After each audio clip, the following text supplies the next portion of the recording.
him to catch up, and then we'll be good to go.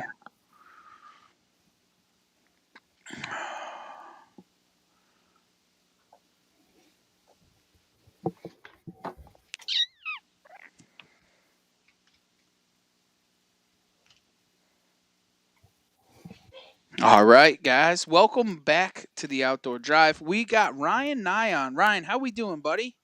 Good. How are you? Good, man. Appreciate you jumping on. I know you probably should be out fishing or pre-fishing for some tournament or something crazy, but Yeah. No, thanks for the invite, man. It'll be fun. absolutely. So why don't we kick this thing right underway? Why don't you tell everybody who you are, where you're from, and a little bit about what you do? Yeah. So my name's Ryan Nye. I'm from Coventry, Connecticut. I live in Andover now, but um, I competitively fish out of a kayak. Been doing it since 2018. Started kind of at the local level in a sit-inside paddle kayak, kind of the kayak that everybody has, and just kind of built my way up. And I'm currently fishing. I still do a lot of local stuff with Slay Nation, and then I fish the Bassmaster Kayak Series National Trail. So travel all over the country fishing out of a plastic boat. It seems as if it like kind of blew up for you pretty quickly. Um, how did that all occur? Because you weren't really a big fisherman before, right? I mean, A little bit. I grew up on a lake or close enough to a lake, like in an association where I had access to a lake. I'd go down there and fish all the time, like not know what I'm doing, but like through middle school, high school. Then I kind of got out of it for a little while, and then got a kayak and started looking for tournaments. Wanted to compete. Wanted to kind of see how I compared to others. Got a little sit inside and jumped into a local trail that had probably 10 or 15 guys.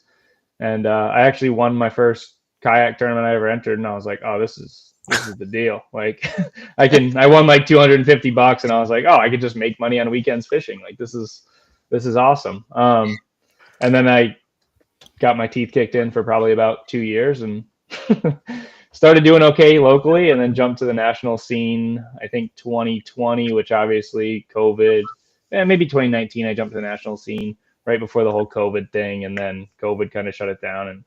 And we still had some events, but then just kind of kept pushing, kept chipping away.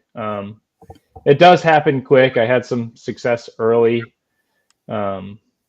With KBF was the first kayak bass fishing, was kind of the first thing that I did. They had some regional stuff, was doing okay in that. And then they do like online monthly things, and you could kind of be in a tournament all the time.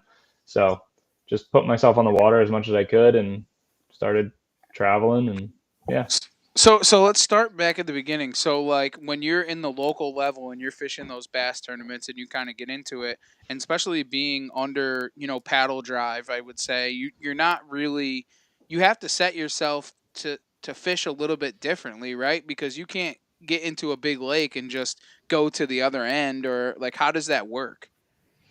Yeah, no, time on the water, especially with like the smaller lakes, obviously the local trail, like we didn't go to like Candlewoods or anything like that. Most of them you could fish around it in a day, but you still, after the first hour, you're fishing behind people the rest of the day. So you need to have different techniques, different areas, different things to look for, especially with the paddle kayak. Like that is such a challenge to be good at.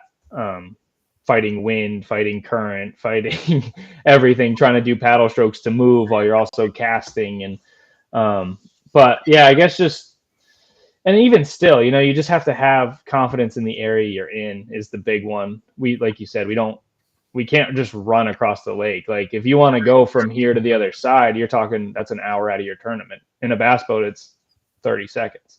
Right. So yeah, you have to pick areas apart. You have to make every cast count. Like when you're gonna move, you have to be committed. Like you can't be moving and stopping and moving and stopping. Like you just got to do it. So yeah, decision making is important in any fishing tournament, but in the kayak world, I think it is definitely multiplied. And like, so there's obviously a different, because you don't, do you still have a 5 fish creel limit when you're tournament fishing out of a kayak, or how does that work? Yep. So we have there's a couple companies that make them. Hog Trough was the first one. Now Catch Products makes one. Bubba makes one, but it's just a measuring board. Um, so like the morning or the night before, the morning of the tournament or the night before the tournament director will send you a code. So like for example, the Slay Nation event I just did, you get to the ramp, you pay your entry fee, and they're like, all right, the code for today is C8 or CR8 was ours over the weekend. So you can write it on your hand for local tournaments. In the Bassmaster tournament, they give you an identifier, but that needs to be in each photo. So you put the fish on the measuring board, you have your identifier code, you take a photo of it, and then you submit it on an app. We use Tourney X or Fishing Chaos. There's two different apps. I think most of it has kind of gone to Tourney X at this point, but you submit them on there, and then if you catch, you submit your first five, you catch a sixth one, it will automatically cull your smallest fish, and you just keep snapping pictures. So it's just catch, photo, release. Gets the fish right back in the water. We're not live welling them. We're not tying them up. We're not doing any of that. So it's probably better for the fish than running around, especially this time of year when it's 90 degrees outside. We're Mm. not putting them in a live well. You literally catch them. Some guys use nets. They'll leave them in the net, get their board ready, snap a quick photo, and I mean, they only added kind of difficulty to that is you can catch one, you can get it in your boat, you can put it on that board, and then it'll flop off the board, and then it's like you never caught it. So that can be a challenge, and that's not fun in a tournament when you do everything right except take the photo, but it's part of it. So That's crazy. So what are some of the techniques? So if you're gonna fish a tournament, what are some of the techniques that you're doing? Are you trying to move? Because I know, like in a bass fishing boat, you're literally trying to hit as many spots as you possibly can to try and get as many fish as you can. And some of those tournament fishermen are covering a lot of water, or are you just dissecting certain areas as you go to make yourself catch more fish? it really depends on the tournament. Covering water, they give us typically like in the national events, Bassmaster, they give us a half hour to kind of get to our spots, divide up, whatever. Um, So in those events, you want to be to your starting spot typically, like about the lines in. So you get a good half-hour run, get away from people. Mm. Um, like we fished Lake 10 Killer. I had two areas. I pre-fished for 7 days, and I found two areas that I had like a concentration of fish, and the rest of it was just like flipping shallow bushes. So I knew like I would kind of milk an area for a while, and then I would flip bushes for a long time, and then I would like work my way to my other area. So I'm constantly like fishing, have a line in the water, knowing they're in this area, they're in the bushes, then they're in this area. So some events, like when we were just up at Champlain, I probably fished a 200-yard stretch just back and forth and back and forth and back and forth and moving side to side and kind of around. So it really depends. If you run into a spawning tournament, you're just like running from bed to bed to bed to bed to bed. So kind of depends on the tournament. But again, yeah, we're not covering a ton of water, but you can cover 10, 12 miles in a kayak in a tournament. The kayak I have goes about 4 miles an hour. It's one of the slower kayaks that there is that's motorized. Some of them are going, 6 to 7 miles an hour, so they can cover a little more water. But yeah, I think if you're going 7 miles an hour, you're not fishing either. So like time is money on the tournament side, so you kind of gotta use it wisely. But yeah, it depends on what the pattern is and what's going on. Hmm. What do you think, like one of the most difficult things that since you started tournament fishing that you have to overcome? Um, I think probably learning how to make decisions and committing to them is probably the hardest part of. It's probably not even really just kayak fishing. It's probably just tournament fishing in general. And knowing, having confidence in the decision that you're making, that you're doing the right thing, and you can get spun out really easy if you feel like you're not near fish, and now I'm just wasting time, and this bait's not going to catch them. Like with that attitude, you're never going to catch fish. If you're confident, you're like, yep, they're going to be there when I get there, and I just have to go to this spot, and I'm going to catch them. So yeah, decision making, I think is a big part of it. Yeah. Now, when you're obviously pre-fishing a lot of those tournaments, what are you doing pre-fishing to make yourself successful come tournament day? Just trying to find areas. Like I don't catch a ton of fish in practice. I just look for areas that have a lot of fish. So if I get like one bite, Like I'm gonna mark that and I'm gonna keep looking around, and sometimes I'll like take the hooks off and whatever. Pretty rare, but I will do that if I think it's a good area, but I'm not really sure. Um, but yeah, just like back to the 10 killer example, I fished that. I traveled down there with a buddy. We fished sunrise to sunset for 6 days or whatever it is. Bassmaster usually gives us like a week of practice. So, and we, between the two of us, found 4 areas that had fish in the whole lake. And you may launch all the way north one day and all the way south one day. And now you need to decide, like, okay, I can't make that run. So I need to either fish the north side or the south side and what has more fish. And um, yeah, not catching fish in practice and then just having confidence that they're going to be there when you get there. But obviously that can change. Like in that same tournament, we had a pretty good bite around an island that was going on, and they were on like each stump. I went there in the morning and I could just kind of tell they weren't really there. Like something changed, something happened. So I went fished a different area that had fish, and the guy that I was with ended up going to that island, and there was another guy there, and the guy was like, I cracked him here yesterday, like the day before the tournament. And it was like, well, that doesn't make a whole lot of sense. Like, so people kind of ruining your stuff can play a part in what you think you find could be good on Monday, but then by tournament time on Saturday, it's this guy out here went and caught every fish over there, and now there's nothing there when you get there for the tournament. So I really try to not catch a lot and leave my areas alone. And then I guess kind of the second part of that is I try to find a lot of different scenarios in one area. So like an A plan, B plan, C plan, D plan, and they're all close together. So if it's a shallow bite and I can go flip bushes, great. If that's not working, I can go out to 12 feet and I can throw a tube. If that doesn't work, I have a 30-foot spot over here that was holding some smallmouth that I can go throw the minnow and do the live scoping thing on. And I don't have to travel far to do that. So that's something I really look for in every tournament, whether it's local or at these bigger national lakes, like not just being kind of pigeonholed into one thing. And if this doesn't work, I'm spinning out and I have nowhere to go. That's like the worst feeling in tournament fishing. So trying not to do that. And keeping yourself pigeonholed and not having areas to go to is what you're Mm-hmm. saying.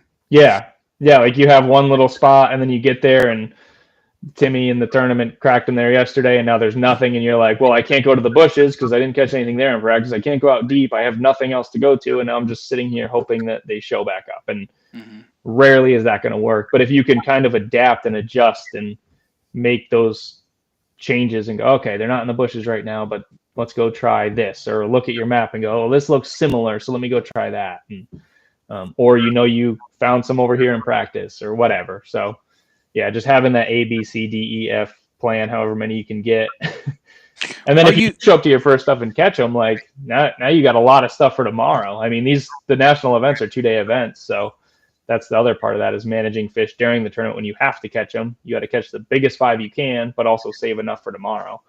A lot of strategy comes in there. That's what I was going to ask you. Like, are you going out there trying to get your 5 fish like as fast as you possibly can, and then cull off of those 5? Like, you want to get those 5 fish so that you have your 5 fish weight, and then just kind of push off of it to try and catch a little bit bigger of a fish? That is how I really started.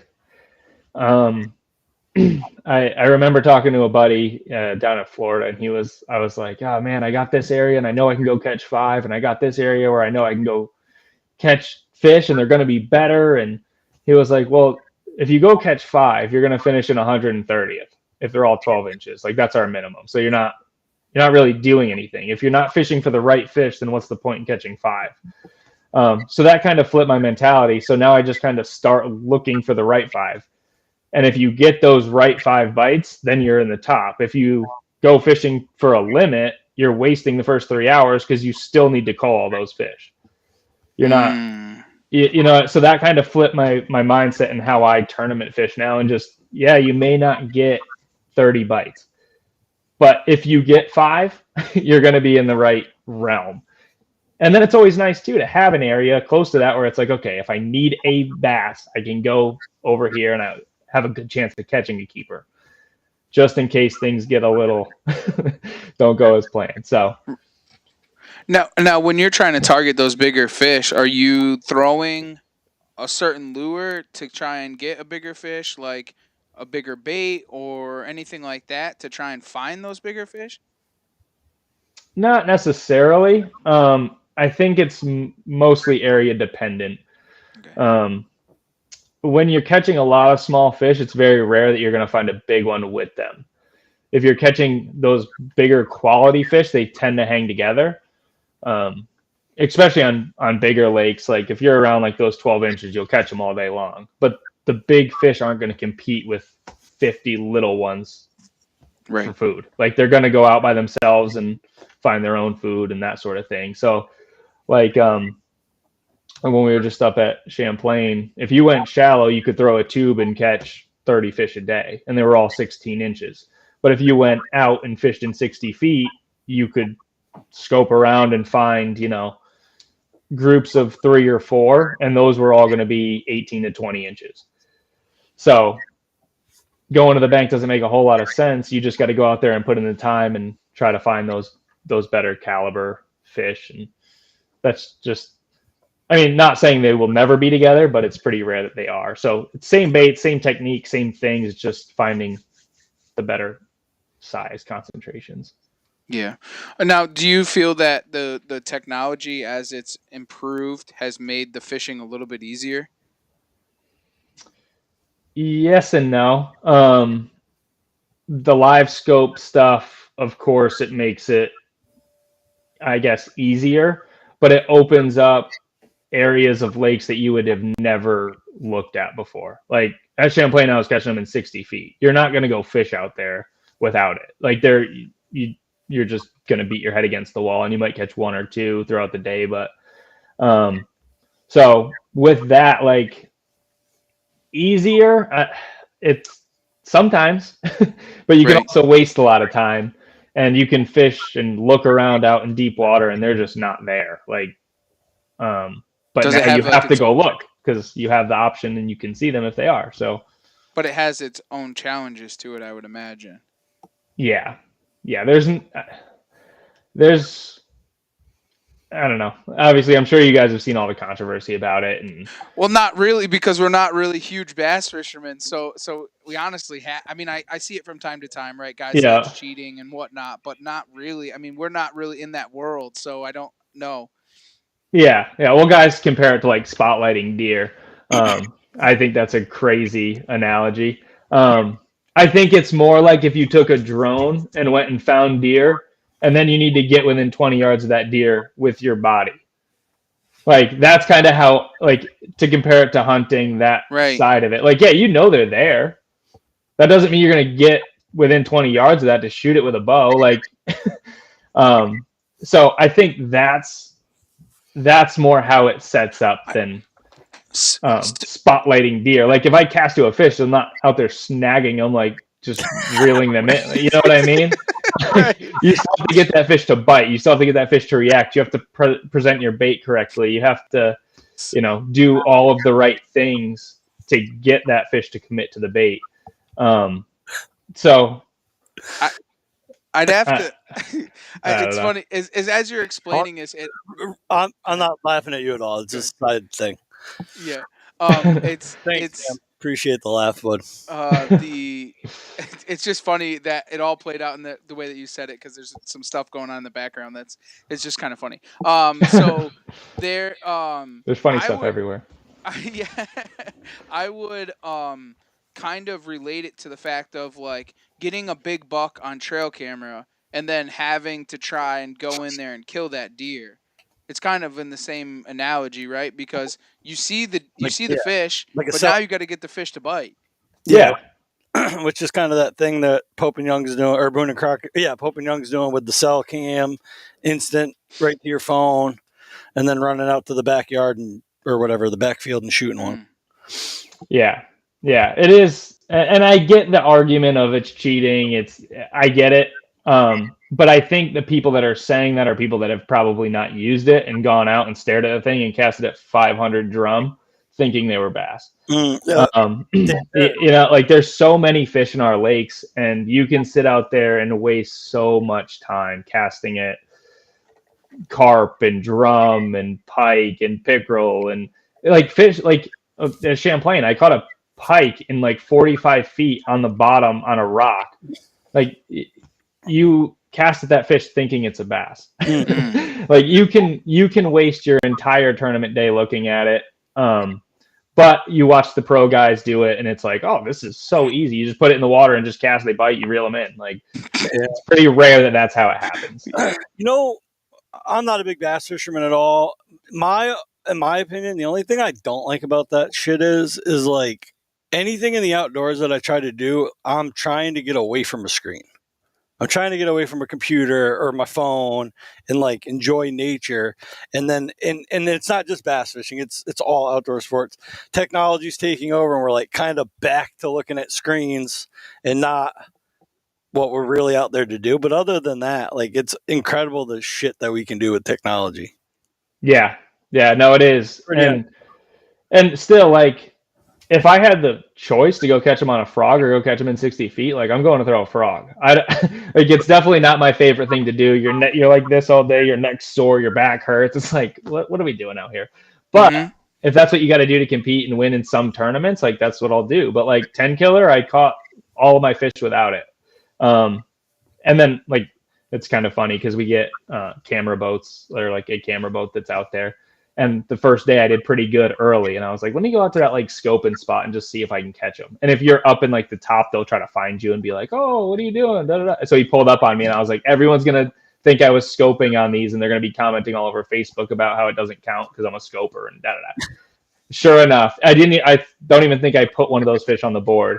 And they posted a picture of me out there with the thing, and I told them, I was like, it's gonna be funny because it's gonna be the first thing that people comment right away. It's all these people like, oh, it's cheating, da da da. Like, little do they know I didn't use it to catch any of the fish that got me to where I was. But it's so crazy. Do you get a lot of that controversy? Oh, people, yeah. And we've kind of leaned into it too. Like, one of the kids I travel with, he's a younger guy, and I think just in fishing in general, like we were just talking about, like the screens, especially the younger generation, like everything's on a screen. They don't mind it at all. They prefer looking at a screen. So he's kind of leaned into it. I think he's like 20, 21 maybe. But he started this whole branding called Scope and Hope. And because he's basically saying like, everyone's like, oh, you don't need any skills. You just go out there and catch it. So he's made these decals and whatever, and it's hats, and it just says Scope and Hope. And we've kind of all just leaned into that. So it's fun. It's fun to like kind of just mess with it. But like I said, I'd rather go catch them on a frog. It's just funny to see the comments. So when I know I don't follow it that much, but I know there's certain series where like there's like only one day you can use a scope, or there's one day or 2 out of 3 days you can use a scope. Does any of your tournament structures do anything like that, or you can use it full time all the time if you want? You can use it full time all the time if you want. Yeah, we don't have those same rules. Some of them, like MLF has it like you can use it for 1 period out of 3 per day. Right. You can pick which period you want it. But yeah, we can use it whenever. Wide open. But yeah. Well, like I said, there's a lot of times where you just have to, and I think that's hard for a lot of people to just know when to put it away, because you will sit out there and waste so much time on fish that either aren't going to bite or like, and once you're kind of dedicated to it, like you're dedicated. So if you don't look at the bank and don't go up there, like you're kind of stuck with it. So it can hurt you just as much as it can help you, in my opinion. But, so my question with it is like with the scope, like if you find a school of fish and they're in that 50, 60 feet of water, are you throwing one particular lure at them, or are you kind of going through the arsenal to try and find that one that they're going to chew on? Definitely going through the arsenal. There are days where it's, you got to present it this way. There's a lot of like signs that fish will give you on when you can see them and kind of know how they're reacting with your bait, that sort of thing. It definitely helps you get through that process faster. And then once you get it figured out, it's usually pretty easy to duplicate. So if you get one smallmouth to eat something falling fast, the next one is most likely going to do the same thing. instead of something really slow, like over their head and holding it. Not that they won't eat that, but like you just got to kind of figure out what's going to get you the bites the quickest and be as efficient as you can. Obviously, efficiency is key in tournaments when you only have X amount of time to get out there and catch them. Like you have to be as efficient as you can. You can't be. So that's all something in practice, trying to dial in colors, sizes, baits, all of that. Like Champlain, I threw probably 15 baits before I found one that they would eat. And then it was like, just get it in front of them and they're going to eat it every time. But you could throw the other bait and not get bit for 3 days. Mm. How But many it gets you through it quicker. you keep on the kayak? Because I know like bass fish, like you see the guys in the bass boats, they got like 17 rods all lined up, like Looks like a Christmas tree. worms, one's for crankbaits, one's for jigs, one's for this. Like you have limited space, and like I'm sure it's tough, but I'm sure you got an arsenal at the same time. So how do you run through that? I can bring like 12. But you said they look like a Christmas tree. Like ours stands straight up, so it's just like behind you. It's just like lines of rods. I try not to bring that many, just so you have like empty rod holders to like put stuff. Like if everything's full, it's like, okay, where'd I get this one from? It needs to go right back there because it's the only open spot. But yeah, I mean, trying to stay well versed and have everything is good. But typically, if you have that many rods out, it means you didn't find something very specific in practice. I just bring things that I think will work, even if I haven't caught them on it in practice. But typically, like Champlain, I think I brought 5 rods because I knew I was going to be out in 60 feet. Like you're not throwing a crankbait, you're not throwing a jig, like you're throwing minnows and drop shots and that sort of thing. So some tournaments you got to bring a lot. Typically, I would say my average tournament, I'm probably between 8 and 10 rods. But still you can't a kayak. It is a lot. Your kayak? What was that? How long is your kayak? 13 and a half feet. So, and the tank well behind me is pretty big. Like I can fit 2 like big tackle crates back there, and batteries like go under the seat. And then on the tackle crates, I have like rod tubes, and then there's a couple built into the boat. So there's a good amount of room, and it's all behind you. So like the overhead cast, like you see a lot of like the big boat guys, like there's rods right behind me. So it's a lot of like roll casts and like sidearm kind of casts with the kayaks, or you will break rods and hook your stuff. That's not fun. Do they ever fish them at night, or is it all day tournaments? The online series they used to do these things where it would start at like 6 p.m. and go to like 6 a.m. But it was online. You would submit fish like that, and you could fish your home waters and things like that. Live events, not really. Once in a while, people will host 1 or 2 kind of random, but not very consistently. It's really hard to take pictures of fish on a board at night. Right. You get a lot of reflection, and like especially with like iPhone, like they'll take a long time to take the photo because it thinks you're standing still, but nothing is still. Like the boat's moving, your hand's moving, the fish is trying to move. It's all blurry. It's like, okay, this is terrible. So you can use like a headlamp. You can do it, but it's more of a challenge for sure. It's a pain in the butt, I'd imagine. Yeah. It would be fun though. Ryan, you said earlier, so you started local and then you made the jump to national. Is that something that you like? Did you have to qualify your way up to get on the national, or is it something that you just decided you were ready for and you could just kind of enter? You can just enter it. Everything still to this day, besides like the championship events, is all opens. Yeah, it's fairly inexpensive. Like our entry fees are $250 for Bassmaster. You can typically like I trailer my kayak, so I can travel with somebody. I can throw 2 kayaks on it, which is kind of a benefit of not having a boat where it's just one person. So I travel with somebody, kind of split costs that way. It can be expensive, of course, like anything, but yeah, they're all open events, and then you have to qualify for the championships. So Bassmaster does the top 5 of each event qualify for the championship, and then the top 50 in AOY qualify for the championship event. So that's crazy. So you were talking about maps and working on maps. like, do you look at a lot of those maps before, like before pre-fishing, and say, okay, I want to come to this drop off, or I want to come to this point, or I want to come to this area, or like, what is your pre-practice techniques?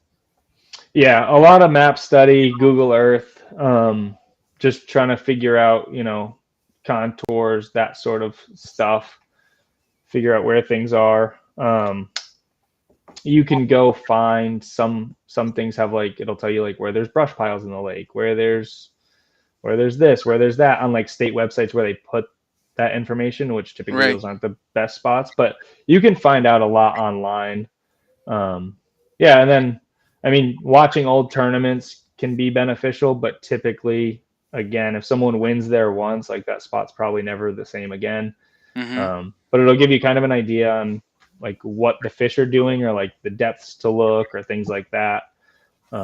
So yeah, with YouTube and all that, there's a lot of information out there to go look, but definitely maps and during practice, it's just like staring at a map all the time. Like, okay, I found these in 18 feet. Where else does it kind of look similar to 18. this? Or, what, like, how does it, if they're up on a flat or if they're out on a point, like, where's another point so I can try to duplicate this pattern? Or is it just this point that has them or this flat? Or is it the grass? Like, there's a, there's a lot of that once you kind of get little clues through practice, you just try to duplicate in as many areas as you can. Mm. Um, and then you, like I said, you try to find that area that has a little bit of all of that for the tournament, at least for me. So when you go from place to place to place, like obviously Champlain fish is different than Candlewood, which then fish is different than, in Florida or whatever, and you're trying to find those colors, what type of what are the clues that you're looking for to find that that certain colors are going to work in certain lakes? um, I think a lot of it is. I mean, there are like things that work, like June bug works good down south. It's not the best up north. Like there is things like that are Hmm. tried and true. But I think a lot of it is just confidence. I think if you have confidence that it's going to work, like you can kind of throw it anywhere and it's going to be fine. Like, yeah, water clarity is going to play a part, but up here where we are, we have deep, clear lakes, and then we have like muddy, swampy kind of Florida style lakes. Like Hmm. you can go fish dirty water if you want to. You can go fish a clean river or you can go fish a dirty river. Like we can be pretty diverse. And okay, when I go to the dirty river at home, like black and blue is going to be the deal. If I go to a cleaner river, I want more natural green pumpkin, browns, those kind of colors. So if I go to Florida, it's probably going to be somewhere. If it's dirty, I'm going to go with that black and blue or some version of it. And yeah, I don't think colors play as big of a part as tackle companies make you think. Really? In most situations, like I think Yeah. black, blue, green, pumpkin, and white on most things, like you're gonna be in pretty good shape, especially moving bait wise. And then like worms, I mean, you're talking green pumpkin, black, June bug, like that. You don't need 500 different colors of every worm. But like a Yamamoto Senko, everybody's got their favorite color that works the best, and they can throw it everywhere and they catch fish on it. Like Right. As long I as they're don't confident in it, right? I think confidence is key in all of it. Like I think that's probably the biggest part of the sport of fishing is, and probably anything outdoors. Like Hmm. if you get to your tree stand and you're like, there's no deer gonna walk by here. There's probably not gonna be a deer that walks by there. Like if you go out there and you're like, yeah, this is setting up perfect. Like this is gonna happen. It's just a matter of time. Like, and your confidence is high. Most likely, something's probably gonna happen. It's the same as fishing. Like if you think you're going to catch them, you're probably going to, and if you think you're going to have a tough day, you're probably right. And I think like the fishing industry as a whole has always been, I mean, even from, the early 2000s when I was in the tackle shop, is a lot of the fishing gear, you're catching the fishermen more than they're catching fish. It seems as if you stay with those basics, they always work. I mean, like when my dad used to be a tournament fisherman, and like he still to this day will fish the same exact stupid lure, and I was like, bro, just put it down. Like, just fish something else. Like, but he won't because he's so confident in it, and it still catches, and he'll whoop on us, but Yep. it's just the way it goes. Yep. And then if you go throw that same bait, like we joke about that sometimes, like trying to catch other people's fish or try to do like someone else's pattern, like it just doesn't work. Like they have confidence in it. You could be throwing the same bait, the same depth, the same time, the same pile. They're catching them and you're not. Like it's just, you get it figured out. And whether it's what you're doing with your rod, whether it's what, where you're casting, how you're casting, how long you're letting it sit, whatever it is, you're catching them and I'm not. Like it's just confidence, and you pick up something that I'm catching them on and you're like, I don't know, I haven't thrown this in 5 years, and you throw it out there, you're like, this isn't going to work. And then it just does. Like, I don't know. It's a weird thing, but I feel like it happens more often than not.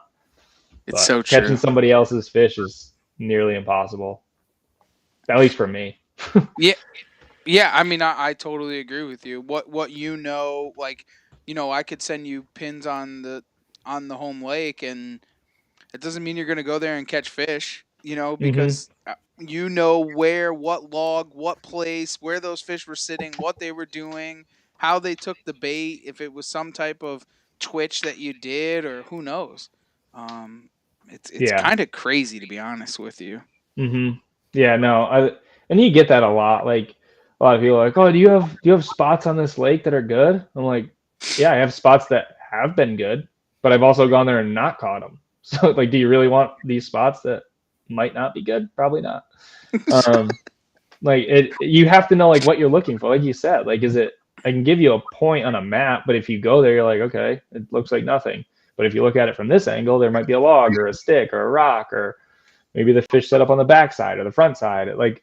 It's just not worth it. To me, at least. Like, I'd rather go find something different, something myself. And if someone's, willing to share that information with you, they've probably shared it with 50 people already, and you're not the first one to go there. So I'd rather not. Especially, it's fishermen and hunters. You don't know what to believe and how to believe it. Like you see a guy in the parking lot and you're like, oh, how'd you do today? Oh, I did real good. But what's his good? And where did he like? What did he? You know what I'm saying? Like, oh, I saw a big buck over there, or I didn't see anything at all. Like, if you come into the parking lot and you see me and Steven, we said we didn't see nothing at all. Well, you can bet your ass that that's not the truth, right? Like, we're just killing your confidence. Like, that's just the way. There's no deer here, dude. I don't know. Yeah. Dude. What's that? This place sucks. Yeah. Yeah. Every boat that comes by me, like, how you make it out? I'm like, I caught a few. I could have caught nothing, or I've caught 100. I caught a few. I don't know. Go catch them. You're out here. Just like, you should know how's it going for you. Are you catching them? Then I'm probably catching them. Are you not catching them? I'm probably not catching them. I don't know. I caught a few. It's just my go-to. Our good friend Dan Young from Iowa, over at the Outdoor Call Radio, he just jumped on and he says, I always do good. I have Little Debbie snacks on every trip. That'll make it good. It makes it a good trip. It makes it a good trip. Yeah. You're going to have a good trip in the morning when you pack those like that, Do you now how does that work? Like, being on the boat, you have to condense all of your stuff, and like, you're fishing all day. Like, you eat lunch right on the boat, and you just or you bring snacks with you, or how does that even work? I'm a big Uncrustable guy. Really? Uncrustables are the play on the boat because they start off frozen, so by the time like noon hits, they're like ready to go. You leave them under the seat so they're in the shade, and then just drinks, Red Bulls and Celsiuses and some water here and there. But yeah, I pack very light food wise. Like, I'm not bringing like a lunch, I wouldn't say. Like, right. 2 Uncrustables and some drinks, and we're good for the day. It's like rut deer hunting for us. It's what are those honey wafer things that you eat, Steve, that you love? Honey stinger? Honey stingers, dude. He lives by the honey stingers. Like 4 of them a day, 5 of them a day, and just keep you out there. Yeah, probably about 4. Yeah. I like the Uncrustables. I like Uncrustables for sure. That's a good one. I used to use Nutty Butters, but the problem is the Nutty Butters get crunched and crackled, and then you're just eating dust. It's miserable. Yeah. That's how I end up with the honey stingers, dude. They're so thin and pliable, they don't take up any room. And they'll kind of bend if they get crushed. It's perfect. I Yeah, got it's like an Uncrustable. You can't ruin it. It's individually wrapped. Like, what else do you want? my snack game's pretty dialed in. Not gonna lie. It has to be. Yeah, I It can has live to out of be. a backpack for the long term. Ryan, have you had any crazy like run-ins with other fishermen or anything like that? Because I imagine fishing different states, having different tags on your car, and so on and so forth. That you've definitely had some type of crazy run-in. Honestly, I've had one run-in with someone who was fishing a tournament, and it was during practice, and it was kind of like the craziest thing. I'm part of like the Old Town Kayak team. Have been for a few years, so I know a bunch of the guys. So I was launching at a ramp, and there's another Old Town guy there. We were just talking, like kind of on our way out. Get out to a spot. This dude in the tournament starts like screaming at me, and he's like, "I don't know how you two fish together." And I'm like, "What are you talking? Like, we're not even together. He went that way, I went this way. Like we were just talking on the way out." So whatever, kind of let it go. I go into like a cut up the next little cut in, and then I kind of loop through. I'm coming out. He's pulling in. He starts screaming at me again. Everywhere I want to go, you're there. Da, da, da. But this is practice. It's like the first day of practice. You have 6 more days in a tournament. Like he's in the tournament. I'm in the tournament. We're doing the exact same thing. Like, we're going to run into each other. And then like the next cut, same thing. And I was like, how far are you going? I'll just go until you're not going anymore. So he tells me I'm not going past the bridge, whatever. And then he just goes past the bridge, finds me again, screams at me again. I'm like, but that's like really that's it. Most of the kayak people that we fish with are awesome. Like they don't get in your way, you don't get in their way. Like you're good. Boaters can be iffy on it. But I think it's just being courteous to everyone, giving people space, like, and there's not really an issue. It's different. Like you have to kind of learn different etiquettes at different lakes. Like our championship this year was on Lake Fork, in Texas, like probably one of the biggest, most popular bass fishing lakes there is. Since it's Bassmaster, we fish the same weekend as the Classic, so it kind of coincides. And obviously it's close to the Classic lake. So you get a lot of fishermen in that area. You get a lot of people kind of that aren't locals, and you get the locals all mixed together. Everyone's fishing. Everyone's kind of doing the same thing, and boats just like pack into a little area. And like anywhere you cast, you could hit 3 boats from where you are. Yeah. And that is perfectly okay there because that's what everyone does. Like everyone's like, yeah, you're just going to pull in on a boat and you're going to fish around them and they're going to fish around you. And then another boat's going to pull in and then another boat's going to pull in. And that's just what it's going to be. And then you'll go to another lake. And if you're within 200 yards, the guy will come over and be like, you're a little close, don't you think? Like, I don't know. Depends where we are, I guess. So, no, it's kind of just knowing the etiquette, knowing what's going on. You ever get yelled at by some Karen on her dock saying you're too close to her dock? Those are my favorite YouTube videos to watch. Candlewood. That's more of a northern thing for sure. Is it? Yep. Candlewood. We had a national event there in 2020, maybe 2021. I think it's the first and the last time any trail will travel to Connecticut. But I caught one early in the morning. It was a spawn tournament, and it was like right on the corner of this lady's dock, and I caught it. And it's a smallmouth. It was like 20 inches long. It's jumping. It's all over the boat, making noise, whatever. She comes out, and she was like, "You're being a little loud." And I was like, I just caught a fish. Like, I don't know what you want me to do. I made a YouTube video of that years ago. I'm sure it's still up. But she like yells, whatever. And then a ski boat flies by us at like 7 a.m. And I'm like, that guy's good? You're fine with him? But it's like a fish splashing outside your house is an issue. So yeah, that happens here and there. Actually, I tell people now, I'm like, maybe next time you'll be able to afford a house on a private lake. And they don't love that, but it usually gets a good laugh out of me. But how about weather and elements? You ever run into anything like you ever get into some shit out there and get hit by a storm while you're on the kayak, like out there?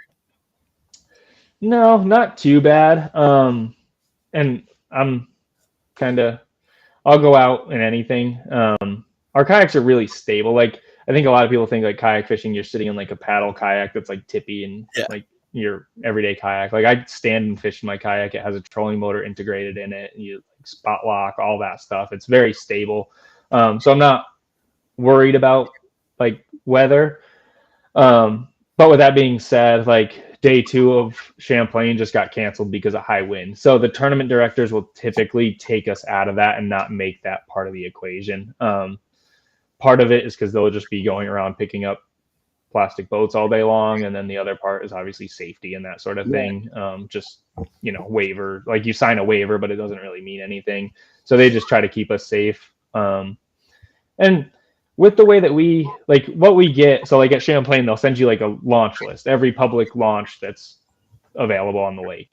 And you can pick a launch that's going to kind of be out of that stuff. So if you know it's coming, just try not to be out there when it's going to happen. Downpours, hailstorms, all that. Yeah, that sucks. You're just miserable and you're wet. Lightning, try to get under somebody's dock, like that sort of stuff. But like waves and that sort of thing, like wind, I haven't really been anything too crazy. But yeah, if you can try to find someone's dock in like a torrential downpour, that's always a plus. I bet you if they're not mad about you catching fish off the end of the dock, they're definitely going to be mad when you're snuggling up underneath it. See, the docks down south are the ones that you can like get underneath. They're like garages on the water, and those people don't care. They'll come out and be like, "Hey, man, cool to see that you're fishing." And then if you did that up here, yeah, people would lose their mind. So, but they don't have covered docks typically up here. It's so crazy because, it not too long ago I was fishing one of the local lakes, our hometown lake, and there was some dude standing on the end of the dock telling me not to fish near the dock. He was like shooing people off, and I couldn't believe it. I was blown away. Oh, I'm like, yeah. you gotta be kidding me, dude. I'm like, excuse me? I want to be like, dude, yeah, no, not you got the wrong guy. Like you don't want to be doing that. That's not a good idea. Yeah. Like, hit them with the maybe next time you build a afford a house on a private lake. They love it. I'm telling you. Well, that's the thing is they think that they're on a private lake. That's the craziest part, and especially now that they have all the bigger houses around the lake. They think that they I don't know. And there's a couple they think they have the right to tell you that, but yeah, it's like anything. That there's a thing about that in the Potomac River. He's a professional fisherman or was. Someone came out on like one of the marina docks and sprayed him with a hose, and he like went after this marina for like assault and the whole thing. And now you go to the Potomac River and everyone's like, "Well, yeah, fish are right around us. It's fine, no big deal." So it just takes someone to, something to happen and people to realize that you can't do that. Like you can't be yelling at people, But till then they will, and they're like, "You can't fish my dock. My kids swim here." I'm like, "Okay, bass swim here too. I'm not trying to catch your kids. I'm trying to catch a bass." Yeah. People are just can't own the water. It's God's water. They think they do though. It happens everywhere. Especially our home lake there. I'm sure we're talking about. We grew up in the same town, so I'm sure we're talking about the same one. Yeah. Why you get it? You get it there too. Here and there, pretty rarely, and I most of the time I don't even like make eye contact with them. I'll just keep fishing. Like I just don't like. I don't make time for it, and I don't know. It's kind of crazy because it was never like that. I fished every dock in that entire lake my entire life tenfold. You know what I'm saying? And like I just don't understand. I think I flipped every dock. You know what I'm saying? That was in that place, and now, I went out with my brother, and some lady was like standing. I watched her. She was standing in her sliding glass door with her lights off, like just watching us, like we were gonna do something wrong. And I'm like, there's not even a boat on the dock. Like, what is the problem? And it's funny is that I didn't know this, but that particular dock, and mind you, I haven't fished on that lake in quite some time now. That particular dock, the gentleman who owns that dock was a professional bass fisherman at one time. He actually has like Christmas trees and all kinds of those, like that Bill Dance, like that green, like, you know what I'm talking about? Like the underwater submerged thing. It's at the end of his dock. And it's one place I constantly hit all the time. And I went there, and maybe not a lot of people know about the area. I don't know, but I just happen to know the gentleman, and I fished there forever. And I went there, and there was this younger lady. She was up there, and then she started to come down, and I don't. It was just super weird. I'm like, Yeah. what? I'm like, it's just I don't know. She has probably one of the best docks in the lake, Is it a hands tan down. plastic dock? Uh, I don't think so. I don't No, think so. not the No, dock I was thinking of. I know. No. There's another Oh, one there that has a Christmas tree at the end of it, though. does it really? Yeah. Like I'll probably have to 10 feet tell off the after edge. we get off air. I'll tell you where it is so you That's can go and funny. check it out because you probably with the live scope you probably murder. To be honest with you, there. But That's funny. yeah, that's kind of crazy. So, what do you have coming up for tournaments? You have a bunch of tournaments, or is it just kind of slowing down for the summer, or how does that normally work? It's very spring heavy. We start early, like January, early February down in Florida this year. Then went to Texas, um, Tennessee, Oklahoma. Like all of that is before we even come up here. So like Champlain is Mm. pretty much the end of our season. There's one more event down at Toledo Bend in Texas. Not sure I'm making that one. It's just again travel Florida once, Texas twice, Oklahoma once. And you have to Well, drive. And you're yeah, coming home. Are you doing a swing, or are you like going to Florida, coming home, going to go Texas, to Florida, coming come home? home. Yeah, it's Yeah. like probably a tournament a month.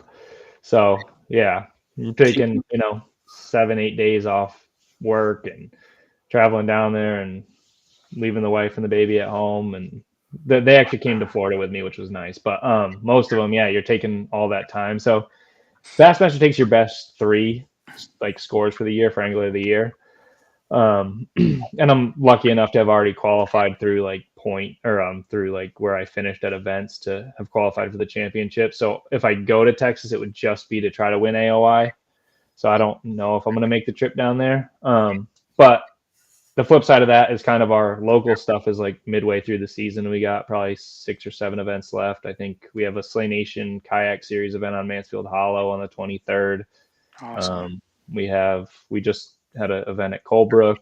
I think we have a few Mansfield events coming up, and then some of like our final championship sort of style events. So we probably got 5 or 6 more just around here before the end of the year. So they go all the way to like September, October up here. Hmm. So That's crazy. What was it? Was it overwhelming for the first time to go to like a new state like that and start to fish in one of those lakes? Like never stepped on the dirt. Never mind go and try and catch a fish in their water. yeah, it's intimidating. And there's always local guys who are going to catch them, and you're like, okay, I need to have X amount of fish, or like when we go to Florida, we do the whole Kissimmee chain, and then they add like 3 or 4 lakes to that. So they're like, you could launch in a different lake every day, and there's lakes there that are complete duds that just don't have them, and there's lakes that are really good.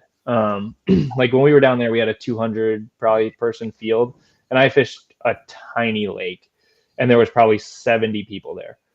Like, so if you find like if you're off the fish or like in the wrong part of the lake or in the wrong lake altogether, like you can be so far off of where you need to be. And yeah, some of it is study before, and some of it's going there and getting your teeth kicked in for the first couple of years. Like the first year I traveled, I wasn't competitive. Like fishing for 5 12 inches and then hoping that you can go upgrade 1 or 2 of them and you finish 70th or something like that, and or you're not catching limits, or and then you kind of start to get like anything, you get a little bit better, you figure out how to find fish a little bit quicker. You Yeah, that's crazy. That's nuts. I couldn't imagine. That's got to be like so upsetting that like you go there and not catch what you're looking for. Yeah, can you guys still hear me? My headphones just died. Yeah, we can hear you. Yeah, Okay. yeah. um yeah, no, it can definitely be intimidating. And yeah, you spend 6 days somewhere and you're just not catching fish. Like Oh, I can't even tell you how many times I call my wife and been like, I don't even know what I'm doing. Like I don't even know how to catch a bass anymore. I just came down here. I spent all this time, all this money. I'm away from everyone, and I'm down here. I'm like, I don't know. I just can't get them to bite, or I can't get them to, I can't find the right size. I can't. I've gone through practice at events and not caught fish for 4 days. Like, because you're just in the wrong part of the lake. You're looking at the wrong stuff, and then you're like, okay, let's try this side, and then it's like, oh, there's a little bit. Okay, there's more. Okay, let's duplicate this, and then you end up finding them by the end of the week. So giving yourself plenty of practice is definitely a huge part of that too. Because again, we're in a kayak that goes 4 miles an hour, and you're trying to break down like Lake Murray or Lake, even 10 Killer, Champlain. Like Champlain takes you 3 hours to drive it. Never mind go 4 miles an hour in a kayak. Like you're not covering any of that body of water, even in a week. So, Right. It's just putting the time in and doing it, getting your teeth kicked in, figure it out. Get your teeth kicked in, figure it out. Talk about a confidence killer at that point, though. Like, because that's got to be the hardest thing ever. And then, especially in practice, if you didn't catch that many fish, and then you get into the actual tournament, and now what? You have no confidence in anything. You don't know where to go, what to do, how to do it, what color, what nothing. Yeah, you got nothing. You're like, I'm just gonna go fishing and hope that today's the day I find them. Like, it's not the best feeling. Like, it definitely is. It's definitely hard. But then the flip side of that is you go and have one of those really tough tournaments on a big lake where you just can't find them, and you're looking, can't find. And then you come home and it's like, oh, we have to go fish Mansfield Hollow, and it's like, I can cover that in a day now. Like, I can just run that place and like find fish quick because I have spent so much time on huge bodies of water trying to find fish, and I'm like, you just get more efficient at it as you go. And now local events or things like that, it seems a lot easier. Where when you first start locally, it's daunting. It's like, okay, I got to go figure out this 400 acre, 500 acre lake. Like, okay, where do I start? And we only have one launch, so you have to launch here.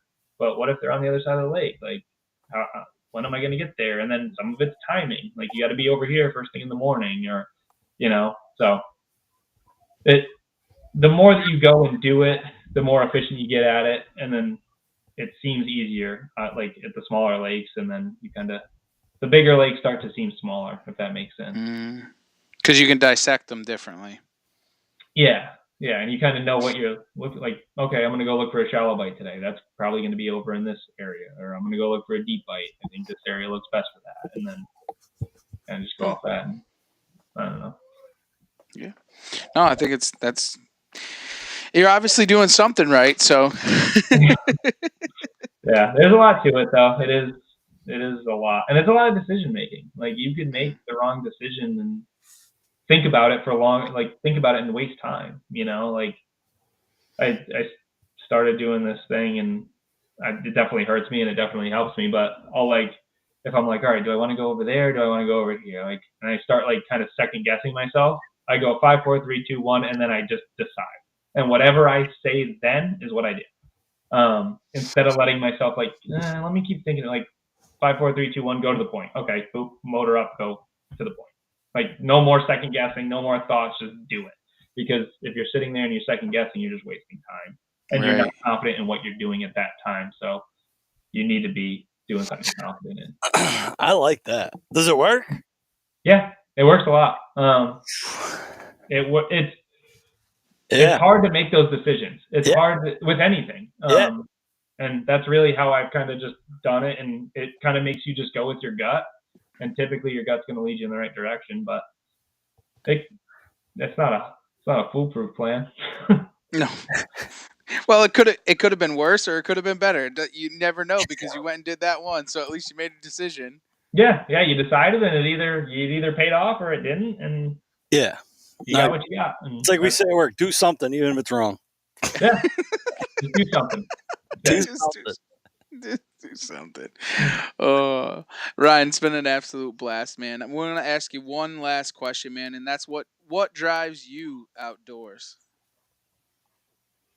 I think, I don't know, I've always been an outdoor person. Obviously everyone's, grandfather, dad, somebody took them outdoors and just kind of fell in love with it. And that's definitely how I was. Like, my grandfather was always big into fishing, kind of, always brought us when we were little. And I just love being outside, like being on the water, all of that. And then I also like to compete and kind of see where you stand. And I was always like a team sport person growing up. And I really like just, it's up to you. There is no fallback. There is no, I have the best quarterback in the league. There is no, this person's going to carry me. Like, you either do it yourself or you lose, and that's it. And you take it on the chin and you go home and you just try to get better. But I think being outside, and there's so many challenges to it. Like, it's never the same. You're not going to do the same thing twice. You're not going to catch that same fish, over there again. Like, it's a one-time thing. And I think just kind of the chase of it all is what keeps me going back. And yeah, I think that's kind of what drives me to go out there and just keep figuring it out. Because the second you think you got it figured out is the second that everything changes. And kind of to go off of that and more into your guys' realm, I just passed the bow course like 2 weeks ago, and I'm going to go jump into the woods this year. So that'll be another absolute nightmare of getting kicked in the teeth and figuring it out. But what do you got for me on that? Going in the woods first time, bow hunting? Listen, you got an older brother to show you around the ropes, too. He's done it for a year. Come on. What do we got? What's the tips and tricks on that? He's doing just fine. First off, I'll start with congratulations. Yeah, that's awesome. Thanks. That's super, super awesome. I mean, dude, it's the same thing, Ryan, to be honest with you. Yeah. Just follow your gut, man, and what seems right is right, and just be confident, and everything that you said, just use that, because when you're confident and you sit in that deer stand and you think that there's going to be a deer there, the deer's going to be there, and you're married to it, and just make that decision and it's going to happen. I mean, that's get confident in shooting and get confident in your spot, and you'll be successful. I mean, that's tenfold of it. And you have an old dude. Your brother will teach you plenty of things. He's got it down pat. I promise. Oh, I know. He's doing just fine. Yeah, he knows what he's doing. Actually, that's kind of what drove me to do it. Last year, it seemed like every morning I went to a tournament, like he would call me and be like, "Hey, just shot another deer. Hey, just shot another deer." And then if I would go sit with him, we wouldn't see anything. So I sat with him, I don't even know, probably 30 times last year, 20, 30 times. Wow. And I would just go in the woods and sit by myself without a bow. And I was just like, this is so cool. Like, I just want to be able to bring a bow and do this. But just trying to find them and figure them out, I think it's so fun. It's very similar to fishing. Like, you think, oh, they're going to come over on that ridge and they're going to move this way. And then they come from behind you on the other ridge. And you're like, I don't know. I don't know why they're doing that. So it's fun. I think it'll be fun. I'm excited to jump into that. Have you gun hunted before, or this will be your first deer? It'll be my first deer. Yeah, dude, that's freaking awesome, dude. Yeah, I have no interest in, and I don't know if you guys rifle hunt or not. I just have no interest in that. I like the challenge of shooting one with a bow and having to get close, and I just think that's fun. Well, when you get your first deer, you let us know. I want you to come back on, because I want to hear what that feeling's like compared to like the feeling of catching your PV bass. All right. So his brother Robbie jumped right into it tenfold. Now he's saddle hunting and all kinds of crazy stuff. And I remember he would text me constantly and just different things. Oh, I'm hunting from the ground. Look at this deer I shot, or whatever. It was just super freaking awesome. So he's got it down pat. I know he does, and he jumped right into it. And then he was sending me the other day, oh, I got the saddle all dialed in, or I'd see him at the bow shop or whatever. So it's super cool, man. I'm excited to see your journey also, because it's especially, once you get into it and you really open it up, it's an absolute blast, bro. And my biggest thing, and if I could tell you one thing, don't let social media discourage you from anything. Just do what you want to do. And I started the intro as this, and I will end this podcast as this, is just hunt your own hunt, man, and just do what makes you happy, and don't let anybody tell you otherwise. And it's the same in fishing. Like, just do your own thing, man. Like, you're in the sport for yourself, like you said. You want to be, independent and just critique yourself, and not from a team. And that's why we do it, man. Yeah. Find your own fish, find your own just do it yourself, figure it out. That's what I like about it. Yeah, I'm going to say this, though, and I think you can relate this to, like, the bass fishing world, too. We're at in the age of information. There's so much shit out there. Like you could sit there and watch YouTube and listen to podcasts and do all this research and like try to learn everything there is to learn about deer hunting. Try to keep it as simple as you can, right? Like here's a trail, there's a tree, deer's going to come down the trail, shoot the deer, right? Like the simpler you can keep, because there's almost too much information out there where like same thing like bass fishing, right? Like I'm not a big bass fisherman, but if I got into it and if I dive right down the rabbit hole, like your head's gonna freaking explode. So like if you can keep it in the purest form, it's so much more enjoyable, and then you can kind of build off of that and add pieces of the puzzle as you go, because you don't want to like overload on like shit that doesn't even matter too early. You know what I mean? Right. No, that makes sense. Same in the fishing world. Yeah, it's very similar. Like you can buy all sorts of unnecessary stuff and and too many thoughts, like over complicating a simple thing. Just go out like if I was gonna go bass fishing, I just want to go out and catch fish, right? Mm-hmm. Just go out and kill a deer, get in a tree, just kill it, and kill it. You know, we were joking the other day at the tournament because one of the guys there is pretty big in the bow hunting, and he was like, it's funny because you see people that start hunting and they're like, I'm gonna go shoot the biggest buck. I'm only shooting a big one. And it's like when you start fishing, it's like I'm not just going to catch 8-pounders. Like I just want to catch fish. Like just start by shooting and then worry about finding bigger and better and next cool thing. So it's very similar. And I think a lot of it is going to translate in decision making and all of that. And, no, I'm excited for it. And like you just said, Trevor, Robbie, I remember like he shot his first deer and he calls me and he's like a pretty adrenaline guy, done sports, all that. And he shoots his first one. He calls me. He's like, I'm like shaking. Like I can't even like move. I'm like, that's so cool. Like I just want to do that. I still get to like that, bro. I still get like that. Like can't talk, can't move, nothing. Like it's the way it's supposed to be. It's the way it's supposed to be. Yeah. Well, good luck this fall, dude. I'm excited.